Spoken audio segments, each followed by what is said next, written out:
আসসালামু আলাইকুম আরহামতুল্লাহ বারাকাতুহ। আশা করি আপনারা ভীষণ ভালো আছেন। আজকে কথা বলবো মানব সভ্যতার ইতিহাসে কিংবদন্তিদের কিংবদন্তি, অন্ধকারের আগল ভেদ করে মানবতার আলো ফুটিয়ে তোলার মহান স্থপতি। সত্যিকার অর্থে, আই এম রিপিটিং, সত্যিকার অর্থে শিশু অধিকার, নারী অধিকার, শ্রম অধিকার, প্রাণী অধিকার এবং মানবাধিকার প্রতিষ্ঠার মহান স্থপতি, অবিসংবাদিত নেতা, পথহারা মানুষের পথের দিশারি, হাঁপিয়ে ওঠা মানবতার মুক্তির মহানায়ক, সুলতানে মদিনা, রাসূলে আরবি, বিশ্বের সর্বকালের সর্বশ্রেষ্ঠ মহামানব, মহানবী হজরত মুহাম্মদুর রাসূলুল্লাহ সাল্লাল্লাহু আলাইহি ওয়াসাল্লামের ক্যারিশম্যাটিক লিডারশিপের একটি দিক নিয়ে। প্রশ্ন হচ্ছে, কেন আমি একটি দিক নিয়ে আলোচনা করব? কারণ পৃথিবীর তাবৎ ভালো গুণের সমাবেশ ঘটেছিল রাসূলুল্লাহ সাল্লাল্লাহু আলাইহি ওয়াসাল্লামের চরিত্রে। এটা আমার কথা নয়, এটা আল্লাহ তাআলার কথা। আল্লাহ তাআলা বলেন, বিসমিল্লাহির রহমানির রহিম, ওয়া ইন্নাকা লাআলা খুলুকিন আযীম।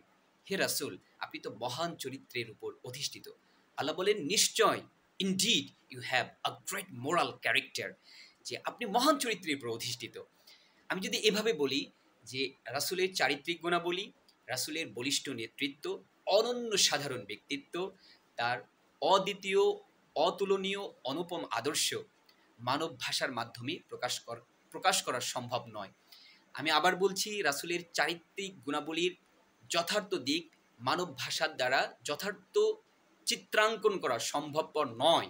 তাই আমি তার ক্যারিশম্যাটিক লিডারশিপের বিষয়টা নিয়ে একটু কথা বলবো, তাও একটি ছোট্ট ঘটনার মাধ্যমে।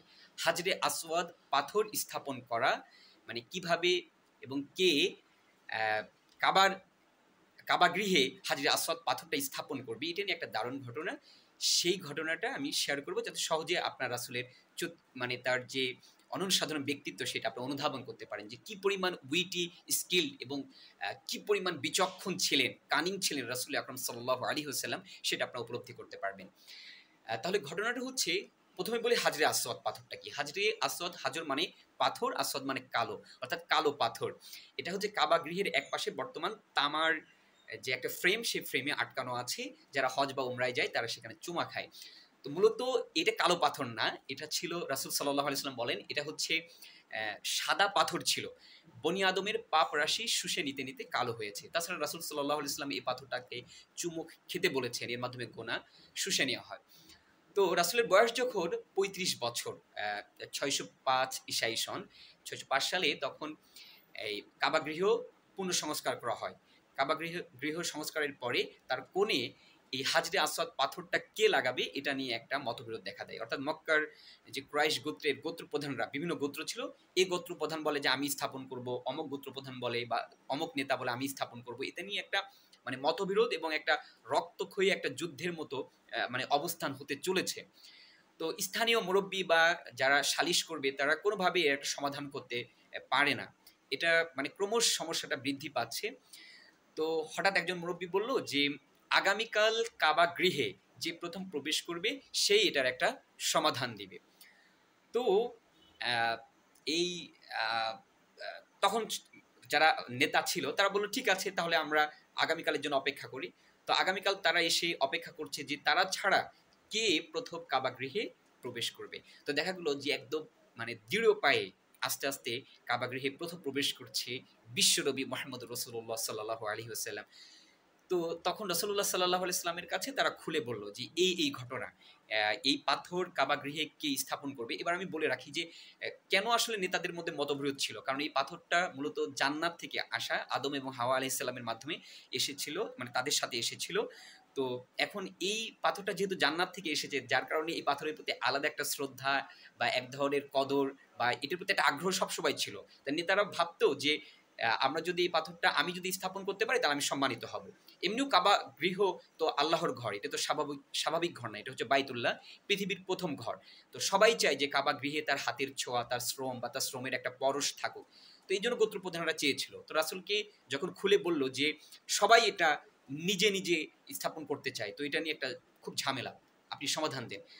তো রাসূলুল্লাহ সাল্লাল্লাহু আলাইহি ওয়াসাল্লাম কিন্তু আগে থেকে জানতেন না মানে কি পরিমাণ তার প্রত্যুত পণ্যমতি, যে তিনি মানে এটা শুনে বিন্দুমাত্র ঘাবড়ে যাননি বা কোনো চিন্তা করেননি। তিনি একটা সুন্দর সলিউশন দিলেন, কি অসম্ভব সুন্দর। আপনি দেখেন, রাসূল সাল্লাল্লাহু আলাইহি ওয়াসাল্লাম শোনার পর বললেন যে একটা চাদর আনো, এবং সেই চাদরটা আনার পরে সে চাদরের উপর রাসূল নিজেও ওই হাজরে আসওয়াদ পাথরটা রাখলেন। আর একটা চাদর তো ৪ কোণা থাকে, রাইট? যে মানে এটা চতুর্ভুজ আকৃতির। ওই ৪ গোত্রের ৪ জন নেতাকে বা গোত্র প্রধানকে বললেন যে, "আপনারা এই চাদরের ৪ কোণা ধরুন।" আর তারা ৪ কোণা ধরে একদম কাবা গৃহের পাশে তারা ৪ জনই পাথরটা নিয়ে গেল। রাসূল আকরাম সাল্লাল্লাহু আলাইহি সাল্লাম নিজে ওই পাথরটা কাবা গৃহে স্থাপন করলেন। সুবহানাল্লাহি ওয়া বিহামদিহি। একবার চিন্তা করে দেখেন তো কি অসাধারণ নেতৃত্ব, কি অসাধারণ তার ব্যক্তিত্ব এবং কি বলিষ্ঠ নেতৃত্ব যে ৪ জনই খুশি এবং রাসূল সাল্লাল্লাহু আলাইহি সাল্লাম নিজে হাতে স্থাপন করলেন।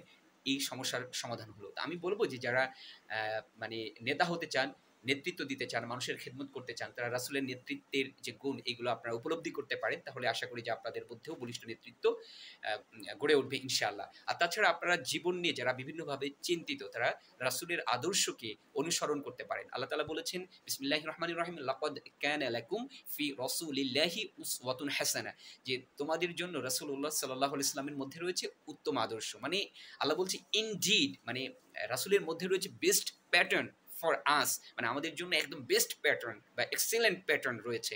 তো আমরা যদি রাসূলের আদর্শকে বুকে ধারণ করতে পারি, এটাকে যদি আমরা লালন এবং পালন করতে পারি, তাহলে আমরা একটা সুন্দর জীবন, একটি সুন্দর পরিবার, একটি সুন্দর সমাজ, একটি সুন্দর রাষ্ট্র উপহার দিতে পারবো ইনশাআল্লাহ। আল্লাহ তাআলা আমাদের সকলেই রাসূলের আদর্শ বুকে ধারণ করার তৌফিক দান করুন। আপনারা সকলে ভালো থাকবেন। আজ এ পর্যন্তই। ওমা আলাইনা ইল্লাল বালাগ। আসসালামু আলাইকুম ওয়া রাহমাতুল্লাহ। আল্লাহ হাফেজ।